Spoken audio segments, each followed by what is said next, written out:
Geçmiş illerde, aylarda da dəfələrcə Türkiye torpaqlarında İrana qarşı çalışan müxalif aktivistlər və xəbərnigarlar dəfələrcə burada qaçırılıbdı, öldürülübdü.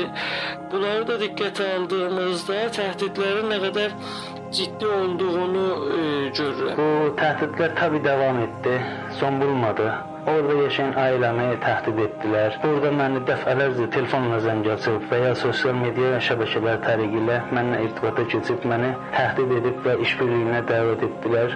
Bu təhdidlərin, işgəncələrin, telefon təmaslarının bir türlü son bulmadı və gün keçdikcə şiddəti artdı. Mənə gələn şəxsən təhdidlərdə ölüm təhdidi və bir çox çalışdığım iş yeri və ev adresimi verərək təhdidlər gəlir. Bu məsələ də nigarançılığı artırır.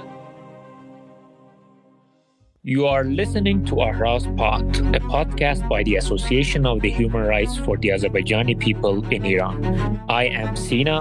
And I am Behzad. We will be with you with the recent human rights violation reports for Azerbaijani people in Iran with our short informative podcasts. To get updates on human rights violations in Iran, please follow Arash's social media accounts. You are listening to Arash Pod. Hello everyone, this is the 9th episode of our Hotspot. Today we are going to talk about the threats, abductions and kidnappings of Iranians outside the Iran, Iranian activists outside the Iran. And we're going to look at the cases of Arash Mokaridust, an Azerbaijani Turk activist living outside the Iran in Türkiye, and also Taha Kermani, a journalist living outside Iran in Türkiye as well. So we have Behzad today to talk about these two cases and give us some background information regarding the situation and the threats that they are receiving. Hi, Behzad. We will be glad if you can share us the background information and some updates of what is going on, what is happening to these two activists and journalists. Hi, Sina. I want to give you a brief story about Mr. Arash Mokaridust. He has been living in Turkey since 2014 as a political asylum. In Iran, he was an ethnic rights activist. He got imprisoned several times, experienced torture, and he got threatened by the security agents and intelligence agents to death. And he had to leave the country. He couldn't continue living in Iran because his situation was not good. As you know, and as everyone knows, it's a pretty common practice by the Iranian government. If somebody is a political activist and he has a ongoing case in Iran, he or she cannot find any job in Iran, even in the private sector, because the intelligence forces, they kind of, intervene the hiring process, and they force the private companies not to hire the political prisoners or activists. Recently, the threatening messages he has been receiving from the security forces has been in an alarming level. A couple of weeks ago, he released a video on his social media explaining his situation, the mental pressure that he's experiencing right now. Apparently, he has been receiving a lot of messages from the security and intelligence forces in Iran that they tracked his address in Turkey, and they are planning to kidnap him and transfer him to Iran and execute him.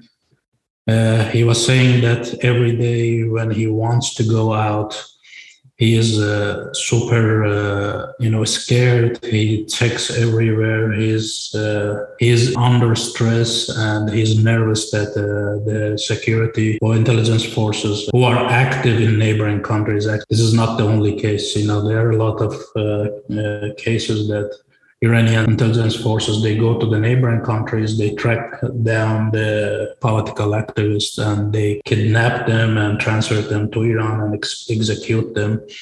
We had more than dozens of cases like this. So since he has been receiving threatening messages from the intelligence forces. He has been living under stress, and he is really scared, and he's under serious mental pressure right now. He informed the Turkish authority that he has been receiving life-threatening messages from Iranian forces. So he was explaining that he is frustrated, and he has been severely mentally affected by this threatening messages, and he's afraid of his kids and his wife and his family. They actually, he also reported that the security forces, they didn't stop just by threatening him. The security forces also, they summoned his family members who are living in Iran right now.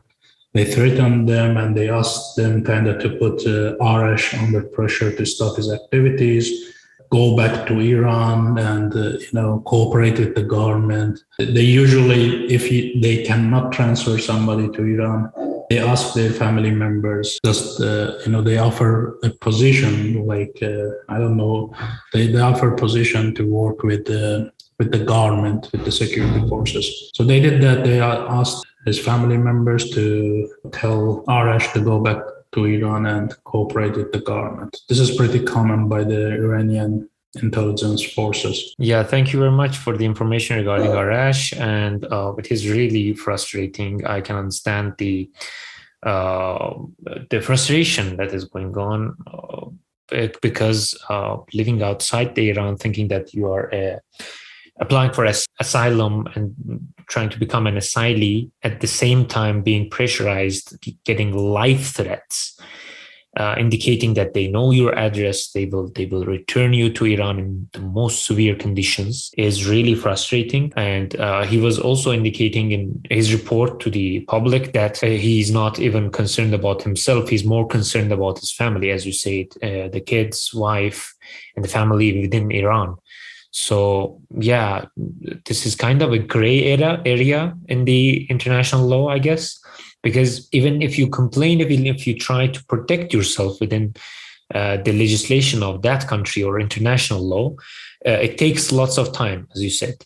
And we hope that these governments would take the necessary action and take it serious, because, as you said, we had many cases before that actually turned to a reality. I mean, these threats turned to a reality. Some of them abducted, got kidnapped from the bordering countries like Iraq, Türkiye, and right now some of them are in prison, being forced to forcefully confess. Some of them got executed, some of them persecuted, tortured. And yeah, the situation is worse. What about Taha Kermani, and what do we know about him? I think he's also in the same situation recently, and we want to know more details about him. Before talking about Taha's case, I want to add that I I completely understand the situation that Arash is experiencing right now. Mm-hmm. Because I was in that situation. I also got threatening messages several times. They keep sending messages, telling that regardless of the place that these political people, the political activists living, Mm-hmm. the Iranian government is claiming that they have tools to find them, track them, and punish them. Mm-hmm. And they keep. It's not rare. It's pretty common. They keep doing that. They did that to me. They did that to my family as well. Wow. And I remember my family was, under mental pressure for more than 2 months, and they were experiencing really hard situation. And they were asking my family members as well to ask me to stop my activities. Although I'm not, mostly I do human rights activities, but knowing Iranian government, they're also tracking down human rights activists as well. So Arash is not alone. It's we have a lot of cases like this. Iran is super active outside its borders, especially in neighboring countries. And countries like Türkiye, Azerbaijan, or Emirates, Iraq, it's not safe at all for political and ethnic right activists. So the same happened to Taha as well. Taha Kermani. He's a journalist. Actually, he's a well-known journalist. Recently, he posted on his Twitter explaining his situation. Apparently, he has been receiving a lot of threatening messages from the Iranian intelligence officers telling that they know his address in Turkey. They have a plan to kidnap him and transfer him back to Iran and punish him. He was in his Twitter post, he said that for a while he was ignoring this kind of messages, but the amount of threatening messages he has been receiving, it's increased a lot. The amount of messages he's receiving is in an alarming level. So right now he's experiencing the same as Arash, and he's under stress as well. Which is serious, I cannot imagine being in their place. Right now, like neighboring countries are not safe for the political activists, including the journalists. This is the latest update I have seen about this. Thank you. This kind of cases. Thank you very much. I'm really sorry to hear that, we are going through this. I totally understand it as well, because not just, as you said, a few of these activists are going through, but most of them are going through the same threats. They receive messages from social media or different types of messages. Their families are being put under pressure, and we have many examples of this. So yes, the issue is really concerning, but as you said, it was not taken very seriously at the beginning by the international community. But right now, as we see, there's a huge network of Iranian government outside its borders that enables them to pressurize, threat, or even plan kidnapping or abduction outside their borders, which is really concerning. And we believe that all Iranians have the right to peacefully express themselves without the fear of persecution or death. But yet Iranian government is trying to crush this right, not only inside Iran, but in other countries. And the growing cases of abductions, as you said, by the agents of Islamic Republic of Iran is really concerning. And I think it should alert the international community to the urgent need for policies to be formulated in this case, because it's a gray area. As I told you, there are not much rules and regulations that can instantly come intervene and secure these people's life. But it takes a long process to go to the court, to go to the police, and just prove that there is a threat going on within the country that they live outside there. So we believe that wherever these people reside, they are at the risk of being kidnapped, being threatened, being abducted by Iranian authorities, and they can be disregarded for their law and life. So I think we also publicly condemn it in the strongest terms, and we seek accountability and non-repetition for the human rights violations of this kind. And we urge the international community to formulate new mechanisms to fight against these kind of issues. And so we also call countries such as Türkiye, European countries, United Arab Emirates, and Azerbaijan, Pakistan, like Qatar, surrounding countries that we have activists within those countries, to investigate in accordance with the criminal law standards the allegations of abduction and enforced disappearance or arbitrary detentions, tortures, threats, to be liable and to investigate these cases, secure and provide protected status to those who are being threatened. We call international organizations to establish an independent investigations and accountability mechanisms to collect and preserve and analyze evidences of the most serious crimes under international law committed by some of the agents of Islamic Republic of Iran in accordance to the general standards of admissibility in criminal proceedings.